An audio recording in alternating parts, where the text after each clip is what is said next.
How do you trust God when things are just going way too slow or they seem to be falling apart? Yeah, like everything just goes completely sideways and you're like, how do I pick myself up and carry on here? Yeah, it's like it feels impossible. Like you're so discouraged, you don't know where to turn. Yeah.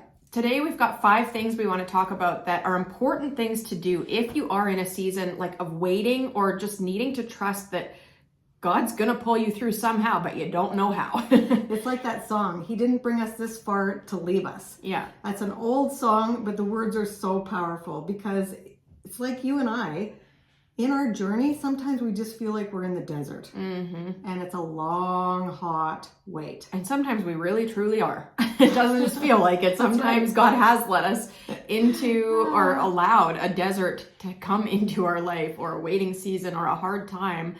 And yikes, they're hard. So we want to tell you about an experience that we had where we felt like we were in the desert. We were in the middle of winter, but we also live in a semi-desert. Yeah, that's totally. hilarious.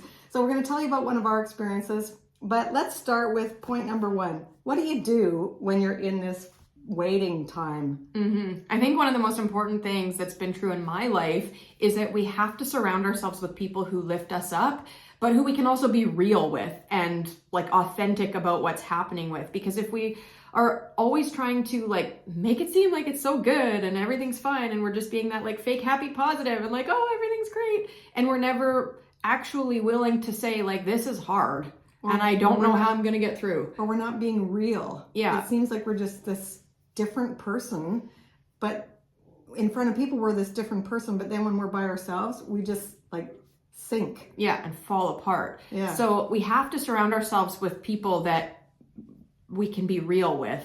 And that we can actually share and be vulnerable with. Yeah. Like we all need that one good friend. Mm-hmm. And sometimes we don't have that friend. Or maybe you've moved like I have, and my really good friend is 7 hours away. Well, what do you do then? You get on the phone. Yeah, exactly. And if you don't have that, schedule an appointment with your pastor or like go see a mental health professional, like do something, because we have to be able to talk through what's happening sometimes. And when, you know, one of the experiences that we've had in the past is we used to own a coffee shop together years ago already, but we were in the process of trying to sell this coffee shop. We'd had it for a couple of years already and we'd worked very hard there and had a lot of fun. And we had an offer to purchase on the table. And I'm going to say it wasn't the greatest offer, but from a realtor friend of ours who we worked with over many, many, many years, they have told us that if you get an offer, try to work with the first one you get. So we did. Yeah. And she was a difficult potential buyer. Okay. Yeah. She was like running us through the ringer and we were like pushing through, and it was Christmas time. So we had until I think December 23rd at 5 p.m. was when all the subjects were going to be removed so that it was going to be a firm sale. And she was supposed to take over on January 1st. So this was a very short window between all of it, right? Between the offer, between subject removal, and between takeover. And between us having to deal with staff. Because what you have to do when you sell a business is you actually have to, we had to lay off or let go of our staff, and then she would rehire them. So it was a big process over Christmas. Wow. Yeah, and just because of the way that the sale was structured, that's what we had to do. And so here we are at like 3:30 on December 23rd. The subjects have to be removed by 5 o'clock. And this has been like a stressful time of her asking for like every document. Asking for the world. Yeah, and every little bit of inventory you can imagine. And we had, because of this short time frame, we had already given notice to our staff. We had already let them go and told them we were selling, and we had gone through the emotions because we loved our staff. They loved us. They didn't want to see us go. Yeah. They were disappointed. And so it was the 23rd, and Casey and I let the staff go early. It was just her and I there because we thought, well, we're going to give the staff a break after we tell them. We'll close up the shop and we'll do the rest, for closing time. Yeah, and just to add to that, we were going to be closed for the Christmas break after, this day, right? Yeah. So here is what happened. We were cleaning the grill and we had almost finished cleaning up the whole shop to say goodbye and say here we go, Christmas time now. Yeah, and we were like gonna let down our hair because we knew the sale was gonna be finalized, and we were like, woo! So we're waiting like anxiously to get the phone call from our realtor to say it's a done deal. And we kept wondering, why haven't they called yet? Like, we were pulling at our, why haven't they called yet? So here's the phone rings at 5 to 5. Casey answers the phone. And we find out from our realtor that she has pulled the plug on the sale. So we are in like desperation mode all of a sudden, going like, what is God trying to do with us? My goodness. How do we recover from this? We have already laid off all of our staff. It's Christmas. We can't run it by ourselves. And we thought that we were like done running this business. So in our heads, we were kind of already mentally checked out a little bit, right? Because this was our last day. We weren't going to be back because she was going to take over on the 1st. So I don't think, well, I have had other sinking feelings in my life, but that is a sinking feeling that I will never forget, because it was like the whole rug just got ripped out from underneath us. There was such a knot in our stomachs, and we just were so deflated. It's like when you have a big balloon and you go pop. Well, that was us, and we just went whew. Yeah. And then, of course, it's Christmas time on top of it. And we're supposed to be happy at Christmas. Yeah. And so, you know, when we talk about seasons of waiting or wondering, like, how do we trust that God is in this mess? And that God is in control. Yeah. And that his timing is better than ours, because that did not feel like his timing was better than ours. Let me tell you, right? Laid off all the staff. Like, that did not feel like God's timing was really good. Okay. So here's what we did. We prayed. And that is the second point. Okay. Yeah. You have to pray. And you have to trust God regardless of the deflation. Mm-hmm. And that isn't easy. You know what we also like to call that? Disciplining our disappointment. Yeah. Because those moments of great disappointment can really, really bring us down, and they can cause us to stop trusting, and they can cause us to like be angry at God, and they can cause us to just like go down that spiral that we can't seem to get ourselves out of. So we have to learn how to discipline our disappointment. Yeah, because you can just really go down the funnel fast. Like you can just go from being really well to really sick very quickly, because your mind plays havoc with you. Mm-hmm. That's called mental wellness, or mental resilience, if you can bounce back from that. And so I'm going to say, we took the holidays. We still had a good time over the holidays. We gave it to the Lord. I'm going to say we surrendered it, because that's what we had to do. We still had to trust, but we prayed, and we were like, those thoughts of doubt kept creeping in over and over, but we had to keep surrendering. So we prayed about it over the holidays, but we didn't have very much time to actually like jump to action, right? So our third point about what to do is that we have to learn how to control the controllables. And I'm going to talk about the third and the fourth points here. We had to learn to control the controllables, and we had to focus on the outcome, not the process. So really what that means is that we have these things in situations that we can control, and we have things that we cannot control. So for us, we could not control the fact that this lady backed out at literally the 11th hour, right? That was outside of our control. So at that point, we had to go like, okay, we have a business to continue running as of today. That's right. So what are we going to do? What can we change? What can we control? Because I'm going to say we were too busy in our business. We didn't have any time off. We were there all the time. We had to make some changes. And we thought the sale was going to help make this change to our lives. Mm-hmm. But we had no balance left in our lives. And it's really important to have a balance in all things, in our mind, body, soul, in our business, in our health, in our prayer life, in our walk with God. We have to have a balance. And we didn't have that with the coffee shop. So we had to get and find some balance, and we could control that. Exactly. And we had laid off all of our staff. So we could control what we did from here, right? Were we going to hire new staff and have a fresh start? Were we going to bring people back? Were we going to change wages? What were we going to do here, right? We had a lot of things in that time that we had control over that we needed to control. That's right. And could we hire new people? Could we hire a manager? Should we not bring certain people back or at a different wage rate because we were going to give them a different set of responsibilities?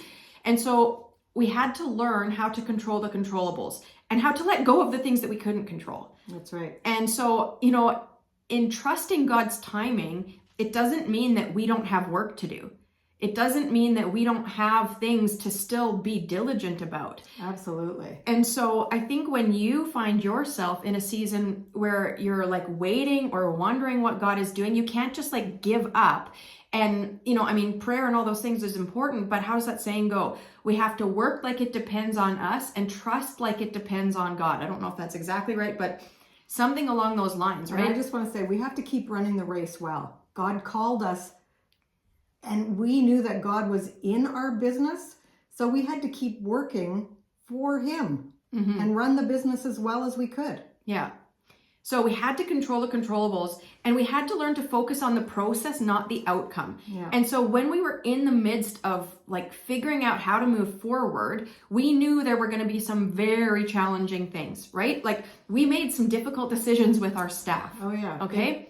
It was really difficult. It was really difficult, but we had to focus on the process of what we were doing and why we were doing it, and not on the outcome or the things that were happening and the emotional charge behind all of it. And I'm going to say, all while, like some of the staff weren't that happy, but we had to make a decision based on how our integrity was. Like, how did we want the staff to look at us and our decisions being God honoring? Exactly. And so, when we chose to make some of these difficult changes, we had to recognize that ultimately the outcome would show up, but it wasn't going to be immediate. We were going to have some pretty big bumps along the way. So if all we were thinking about was like how this was going to turn out, then the bump tomorrow. Yeah, then we never would have made the best decisions. So I think ultimately what we're saying is, what Casey and I did is we stopped focusing on the outcome, which was the sale, because we couldn't control that. Yeah. And we started focusing on the day-to-day so that we'd be more in balance with our life. And we still wanted to do the best we could for our business, for our staff, and most of all, we wanted to please God in our business. So instead of focusing on the sale, the outcome, we just focused on what we had to do right now. Yeah, because it goes along with controlling the controllables. So whatever situation you're facing in your life, ultimately, sometimes we can't control the outcome. That's right. Right? We couldn't control the sale.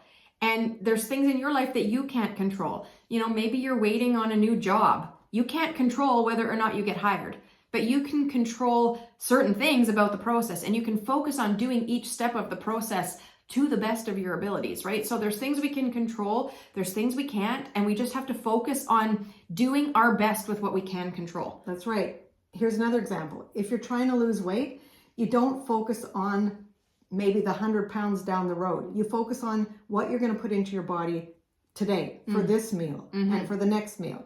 Just step by step. To that point, you don't focus on the scale because it right. never moves as fast as we want. In fact, it moves like ultra slow.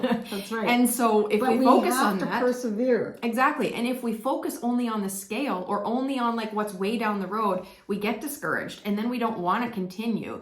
So we have to learn to focus on like the day-to-day things that we can control. That's right. So our fifth point then is to fill our mind with truth from God's word. We have to take those doubts and negative thoughts captive and still trust God in the desert, in the waiting. Which can be so hard. That is very hard. It was really hard for us. But in the end, God's plan was far better than what we could imagine. Yeah. We did get another sale. And it wasn't immediate. We worked for a while longer, but in the end, the outcome was way better than if we had sold to that lady. Yeah. And, looking back, we can always see things differently, right? Hindsight is 20/20. And we can't always look back on situations and go, oh, well, that sure turned out better. Sometimes we can't see that at all. That's right. But sometimes we can. And even if we cannot see that, maybe it turned out better, I think most of the time we can see that we had opportunities to grow. Whether we took them or not is another story. But I think in our instance with the coffee shop, if we look back, we learned a lot through that time. That we wouldn't have learned any other way. Right. We learned how to be better delegators. We learned how to communicate better together. We learned more balance in our life. Yeah. So we learned a lot of things. And that desert or that waiting season gave us the opportunity to grow. And, you know, I mean, some days I personally had a bad attitude about it and I didn't grow very well, right? But ultimately, I think through the journey, I think we did grow and we did learn and we did become better business owners because of it. Yeah. So whatever your journey is, whatever your challenge is, if you're in the waiting time, here's what you have to do. You have to surround yourself with people who will lift you up and inspire you and motivate you to keep going. Because we know that if you take one step forward every day, you're still going to get ahead. Might be slow like a turtle, but you're still moving forward. So we have to surround ourselves with people who will lift us up to keep us going. Mm-hmm. We have to pray. We have to keep surrendering every day, our waiting, our desert, because Jesus was in a desert too. Mm-hmm. And so he understands. And a much harsher desert than the one we were through, right? Yeah. We have to control the controllables. We can't just ditch it all and throw away our responsibility. We still, like you said earlier, have to run the race and we have to run it well. And so that means controlling the things we can control. Yeah, and giving up what we can't. Yeah, which is about focusing on the process, not the outcome. Yeah, which is point number 4. And point number 5 is to fill our mind with the truth of God's word. He is faithful and his grace is sufficient and his timing is best. In due time, we will reap what we sow. If we do not give up. That's right. That's been a little walk down memory lane for us about a season in our life where we were waiting, where things did not work out right, how we had to lean on God and trust that God's timing is better than ours, even when it absolutely does not seem like it. That's right. So we hope this has been encouraging to you, just to know that keep trusting. God knows your journey. He's walking with you daily, and sometimes he actually carries us. Mm-hmm. So we know that he's with us every single day. And just remember, we like to always end by saying, you are a beautiful woman, chosen for greatness. And we believe in you.